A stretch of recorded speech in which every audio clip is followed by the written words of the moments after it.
Welcome to the Lit Mom Podcast, your go-to source for bite-sized literacy tips and tricks. Join me as we explore evidence-based strategies, techniques, and resources that promote strong reading and writing skill development. Get ready to empower your family with the knowledge and tools to navigate the world of structured literacy and unlock limitless potential.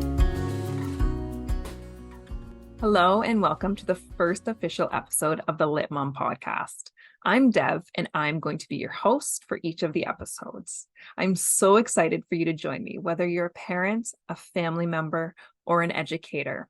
Welcome officially to the Lit team. Before I begin today, I would like to acknowledge the land on which we gather, work, and create. I currently reside on the traditional territory of the Anishinaabeg people, which includes the Odawa, the Ojibwe, and the Potawatomi nations, which is also known as the Three Fires Confederacy. By acknowledging the traditional territories, we honor the history, the culture, and the ongoing contributions of Indigenous peoples. We strive to learn from their rich heritage and build relationships that are built on mutual understanding and respect. I encourage all of our listeners to educate themselves about the history, the culture, and the ongoing issues faced by Indigenous peoples. By doing so, we can work together towards reconciliation, understanding, and building a more inclusive future. Okay, so first things first, I want to introduce myself and give you a little bit of background about why I have decided to do a podcast that focuses on supporting families with literacy instruction. I am an educator who has taught over the last several years in kindergarten to grade 5. From grade 1 to 5, I taught planning time, which didn't specifically focus on literacy, but it had me working with 15 different classes at 3 different schools. So that in itself should count as an experience. I have spent the last couple of years teaching kindergarten in person, virtually, and as well as grade 1 the last year. I have also shifted roles, and I am now a literacy instruction and assessment facilitator, which gives me the privilege, and I do feel like this is really a privilege, to be able to work with multiple staff within our school board at different schools and their students on literacy. All day, every day. I get to do exactly what I love doing and learning about, which is a privilege. And you might obviously see why I'm sitting here talking about literacy and how you can support your child at home. This has translated into how I teach my kiddo at home, how I support his learning, knowing that in September, he will be going into grade 1. M is going to be turning 6. And so we have had the last 2 years where he has been in kindergarten and has been beginning the processes of being a successful reader and writer. It has been challenging at times as a parent because he has been avoidant of reading, and in the beginning he would get frustrating. And I have to say, rightfully so. My first personal anecdote that I want to share with you is a key reason why I have thought about how do we bring parents into the loop, because what happens at home with reading and writing is going to impact what happens at school. And I know that in a partnership, we always want families to be on board and supporting what happens in the classroom as much as possible, because you offer invaluable information and support to educators. So thank you for that. My son was reading a book about tacos. And I know it seems silly to remember a book that he might have been reading early on in the school year, but I was not reading the book with him. He was reading with my husband, and I was just listening. And it is safe to say that M's educator set him up to have a strong knowledge of sounds that are associated with many letters in the alphabet. He was very confident that as he was reading the words, individually giving the sound and blending them together, that he should have the words correct. For example, he said t, a, k, a. All accurate sounds associated with those letters. However, in that word, because it was an open syllable word, for example, he got the word wrong. There are also irregular words within the sentence, like the, that he didn't know the phonics patterns for yet, or understand that in that case, the E was spelling which it doesn't typically do. So all through the book, he continued to try and blend the sounds that he knew and associated with certain letters together. And each time would be like, no, M, it's actually this word. No, that's this. So of course he began to get frustrated and didn't want to read, which was heartbreaking as a mom to know that there's something that has to change with how I support him at home with his reading and writing. One thing that we had to change was that he didn't look at the pictures to guess what he was reading about. This is a common strategy that we used to support, and we know now that it is not one that we want to be doing for students. We want for them to decode the words in front of them. So there's one small shift. If you notice when your kiddo is looking at a book and they turn to look at a picture instead of look at the word in front of them to see if they can figure it out, maybe gently cover the book picture, encourage them to focus on the words. You really want for them to attend to the words. So that was a pivotal moment for me as a mom to say, I need to start doing things at home the way I've been doing in my classroom for structured literacy to see if we can improve his confidence, most importantly, as a reader and writer, and see where he gets in the school year if we give him those tools at home. And it has been a game changer. So that has been kind of a piece of why I'm sitting here today, rambling a little bit about myself to ensure that you know that I am truly passionate about this from an educator and mom standpoint. But we have to be able to implement skills and strategies that are based on research and have evidence to back them up to ensure that all of our kiddos are going to be proficient in reading and writing. So now, how did I get to do a podcast is another key piece that I want to share with you, because if you don't know, I have been using Twitter and Instagram for quite some time as a role of an educator, where I've shared resources, books that I have really enjoyed that have been valuable for literacy, and I've been able to follow and connect with some really wonderful advocates for literacy, very knowledgeable educators and researchers are out there. So why bother jumping into a podcast? And so it came up from a friend who actually asked a question and said, if you could do any kind of podcast, what would you do? And immediately, without hesitation, I said, I would do a podcast to support families with learning how to do literacy activities and strategies at home to support their kiddos. And she said, okay, so why aren't you doing that? And I laughed and said, it's actually way outside of my comfort zone to do a podcast and sit and talk for a long period of time, that I can't do that. But if I could, that's what it would be about. So from that point on, my friend continued to encourage and ask, when are you starting your podcast? I saw your post on Twitter. I saw your post on Instagram. You did a video. It's basically a podcast. And I continued to say, no, podcasts are not for me. Over time, I began to realize that while posting audio clips or video clips was beneficial, if I can streamline it and put it in one space where you can access it at different times when it is most convenient for you, then I'm going to be able to better support. And I think that's where we landed now. So I guess technically we are officially going to claim that I have decided to do a podcast, if you haven't already figured that out. So thank you for sticking with me for this long. I appreciate you listening to why so far I am doing this and a little bit about who I am.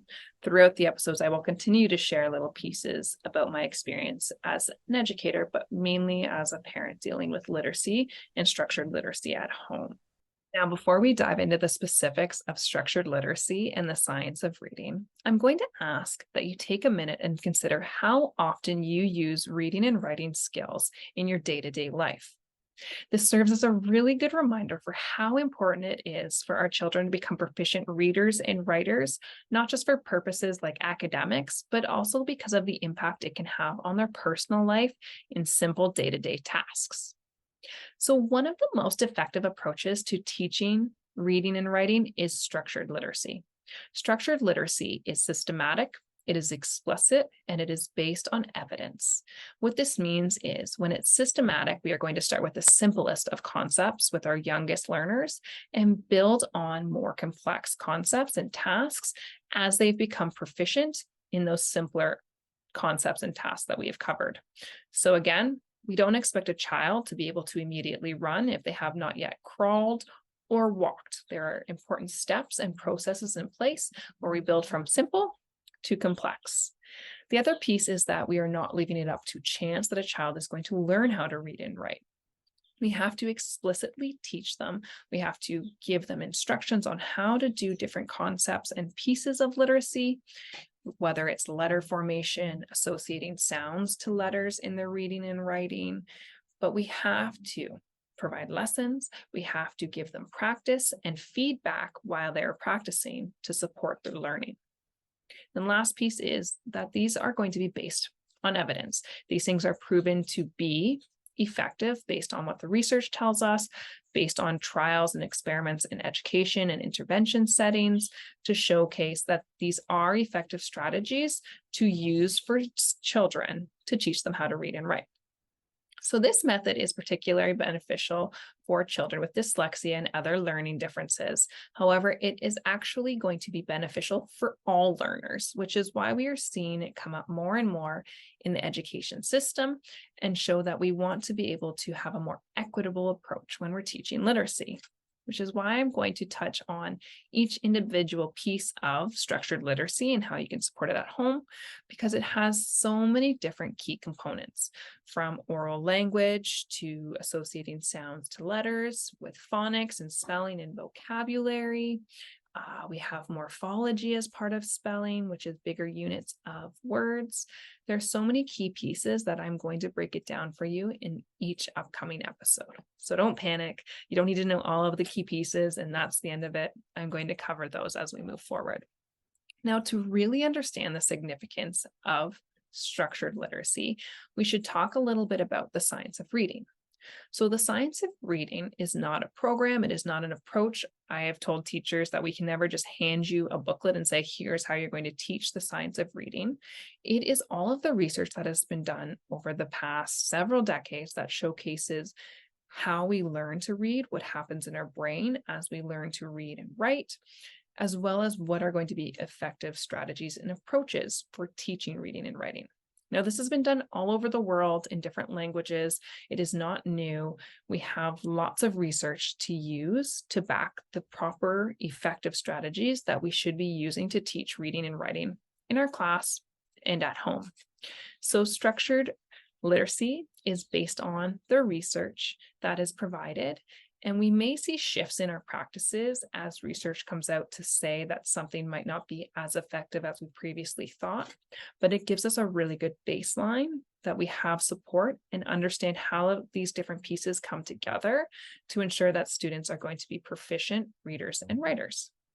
Okay. If you are still hanging in and listening, I want to say a sincere thank you for joining me for the first episode of the Lit Mom podcast. Today, you heard a little bit about who I am as the host. I touched on what structured literacy is and the science of reading. This is going to lay a groundwork for our future episodes as we start to dive into more specific key areas that you can use at home to support your child in their reading and writing journey. In episode 2, I hope you will join me as I touch on the importance of oral language development, what research is telling us about how do we support the development of oral language so that you have tools at home that you can be using with your child. Now, the final piece that I want to touch on is sharing a free resource with you, and of course, one of my favorite picture books. It is really hard to pick a free resource to share with you when there's so many amazing ones out there. Today, I'm going to share with you a website, and the website is nessie.com. So I really encourage that you check out nessie.com, as it is a global award-winning educational website.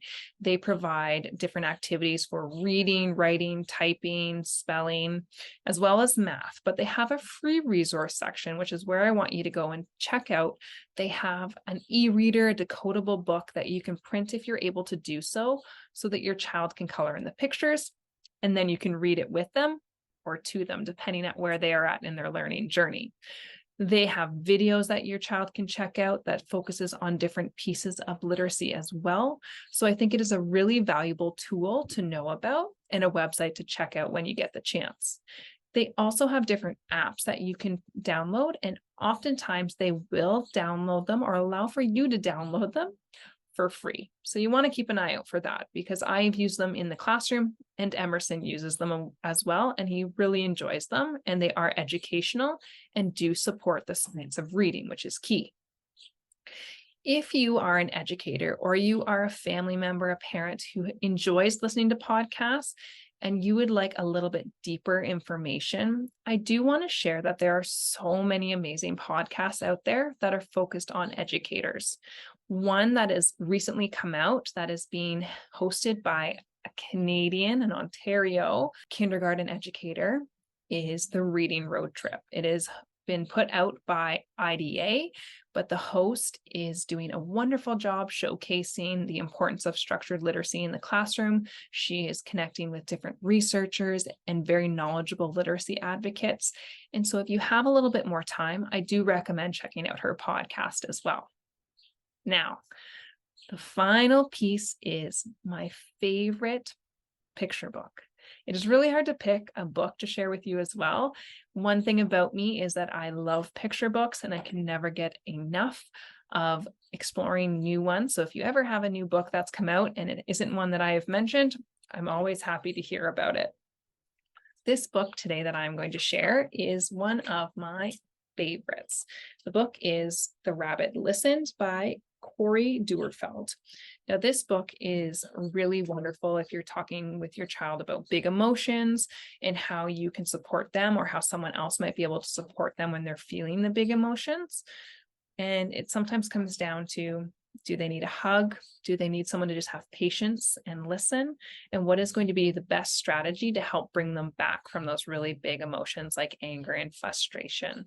So it's worth checking out. Let me know what you think. It's one of my favorites. It doesn't matter if I teach kindergarten or grade 3. Year after year, it is one of the books that I always make sure to bring into the classroom to share as a read aloud. Thank you for joining me for the first episode of the Lit Mom podcast. I'm Dev, your host, and I hope you will join me again for episode 2, where we will continue to bring literacy tips and tricks straight to your headphones. But until then, happy reading.